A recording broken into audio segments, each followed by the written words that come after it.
साकार में देखा, बात समझ में नहीं आई होगी, समझिए बढ़िया। एक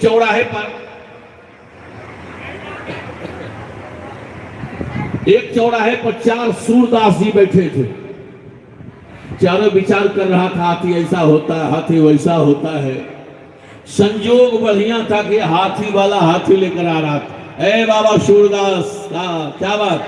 अरे चौराहे पर बैठे हो, हम हाथी वाले हैं। अरे भैया हाथी को देखने के लिए तो बैठे हुए हैं, तो आंख तो है नहीं, देखोगे क्या? आंख नहीं है तो हाथ तो है, तो आ जाओ देख लो।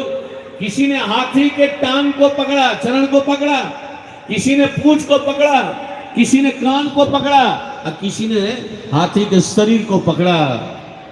तो पूंछ वाले ने पूछे, वो टांग वाले ने पूंछ वाले से पूछा, हाथी कैसा होता है जी?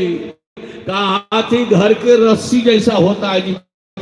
पूंछ को पकड़ा तो उसको रस्सी बुझाया। रस्सी वाले ने पूछा टांग वाले से, हाथी कैसा होता है? कहा तुम नहीं जानते हो। कहा क्या हुआ? हाथी रस्सी जैसा नहीं होता है। कहा तब घर के पिलर जैसे होता है, क्योंकि मोटा टांग बुझाया तो पिलर बुझा गया उसको। कहा शरीर वाले से पूछा, तुम भी नहीं जानते हो क्या? हाथी न रस्सी जैसा होता है, न घर के पिलर जैसे होता है। कहा तब? कहा घर के दीवार जैसे होता, क्योंकि शरीर को पकड़ा तो दीवार बुझा रहा था, इसलिए पूछा कान वाले से, तुमको कैसा बुझा रहा? कहा तुम तीनों बेवकूफ हो, हमसे पूछो। कहा क्या? अरे हाथी न रस्सी जैसे होता है, न घर के पिलर जैसे होता है, न घर के दीवार जैसे होता। कहा तब?